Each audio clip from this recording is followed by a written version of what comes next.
जगाएंगे सम्मान के लिए। और आज आप सभी के बीच भोजपुरी की सुपरस्टार गायिका कल्पना पांडे जी। हेलो,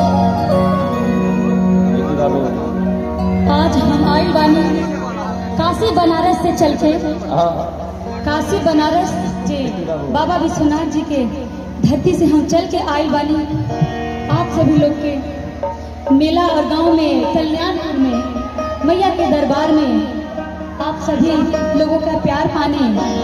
तो मैं यहीं से आप सभी लोगों को प्रणाम करती हूँ और मैं चाहूंगी आप लोग वहीं से मुझे आशीर्वाद दीजिए।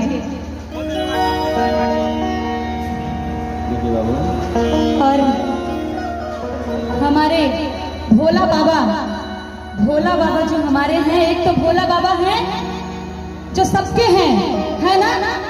एक भोला बाबा है जो सबके हैं और एक भोला बाबा है जो यहाँ खड़े हैं, वो हमारे भोला बाबा हैं। और भोला बाबा हमें बहुत बार बोले थे कि कल्पना जी आइए बिहार में कुछ तहलका मचाइए, बिहार में आइए, बिहार के लोगों से मिलिए। और बिहार के लोगों से तो मुझे इतना प्यार है कि मैं बता ही नहीं सकती हूँ। तो भोला बाबा इवेंट शो के माध्यम से आज मैं आप लोगों के उपस्थिति में हूँ। तो मैं चाहूंगी कि एक बार जोरदार ताली हमारे भोले बाबा जी के लिए होनी चाहिए। एक बार कल्पना जी के लिए जोरदार ताली हो जाए। इनको मालूम होना चाहिए कि हम बिहार में आए हैं जी और हाँ। बिहार के अंदर कितनी गर्मी है। इतनी ताली बजाइए क्योंकि मैंने इनको यूपी से लेकर आया है। हाँ, इन्होंने बाबा के नगरी से हमको उठा के लेके चले आए हैं, बोले कि अब बिहार छोड़ के जाना नहीं है।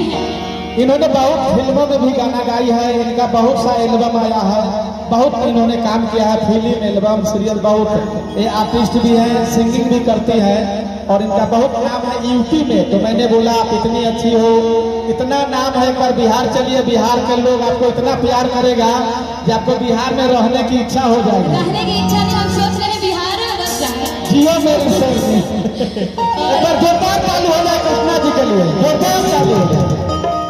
और ये बात हम आज ये नहीं बोल रहे हैं कि आप लोगों के सामने आई हूँ तो मैं आप लोगों वाली कह रही हूँ कि बिहार में अच्छा लगता।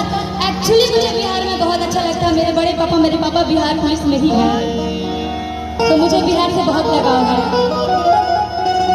और चलिए चलते हैं माई के भजन की तरफ और माई के ऊ पचरा की तरफ, जो हमनी के गांव में हमनी के माई बहन सब लोग आवेला, वो गाना हम आप लोग के बीच में प्रस्तुत करब। अपन फरमाइश पे गाना गावे के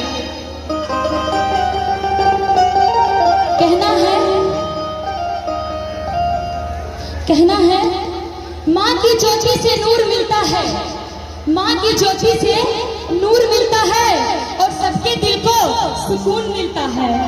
माँ की ज्योति से नूर मिलता है और सबके दिल को सुकून मिलता है।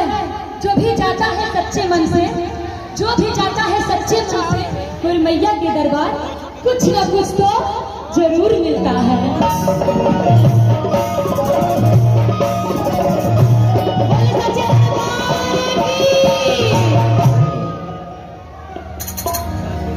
अरे यार, यहाँ पे कोई जयकारे नहीं लगा हुआ था।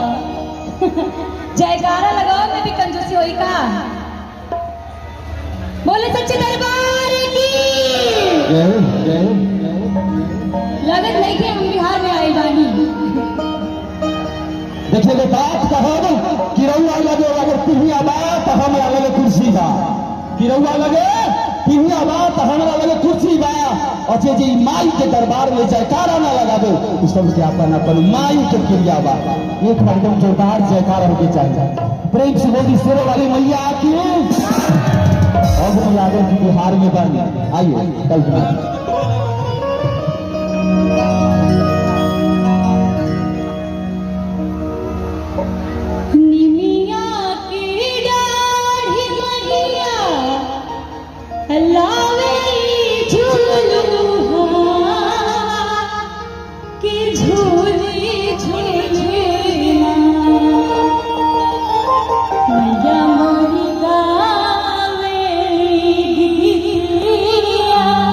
के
पता है कि माँ का ममता इस जहान में कितना बड़ा है और हमारी माँ अपने बेटे अपनी बेटी के लिए कितना कुछ मायने रखती है। पिता तो नहीं लेकिन माँ सबसे ऊपर है। तो मालिन जब कहती है तो माँ क्या कहती है? कहती है कैसे कह पानी आती आई सीताली मैया मोरे गदियाना मैया मोरे गदियाना बाड़े बाला लाना डान मैया मोरे गदियाना बाड़े बाला लाना डान मैया मोरे गदियाना।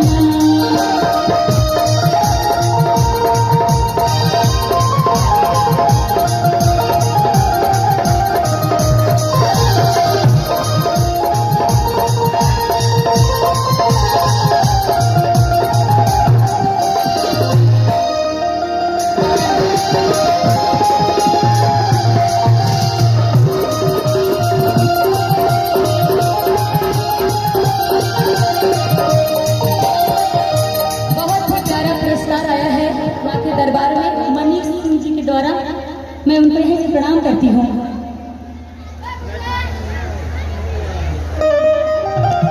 मनीष सिंह मधुदी उनके तरफ से बहुत प्यारा पुरस्कार आया है। एक बार जोरदार ताली बजा दीजिएगा साहब मनीष भैया के लिए हमारी। क्या बात है। आइए आपके बीच कल्पना जी। हाँ तो हम लोग कहाँ थे कि माँ का ममता बहुत ही अपरंपार होता है। माँ छोटा सा बच्चा ली है गोद में और वो माँ ये माँ के लिए पानी नहीं दे सकती है क्योंकि माँ अपने बच्चों से बहुत प्यार करती है। तो हमारी जो शेरा वाली माँ है माता रानी है जो हमारी 9 मैया है वो भी कम नहीं है, वो भी बहुत जिद्दी है।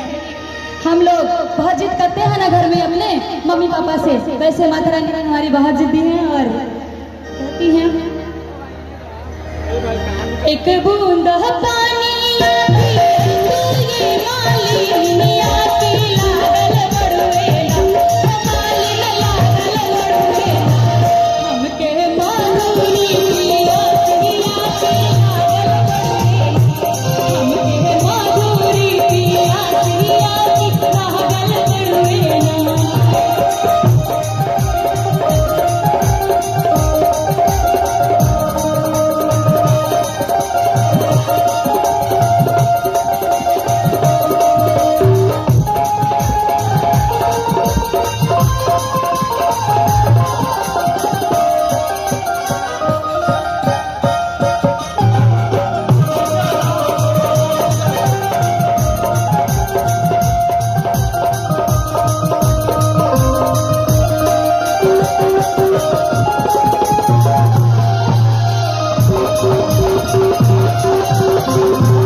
और आइए साहब पुरस्कार के दौर पे है खुशी जोगल से उदय संधि जी भैया की तरफ से हजारों की तरफ पुरस्कार है। बार बार उनके चरण में मेरा प्रणाम है। आइए एक हाथ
जैसे के मालिक तू हमें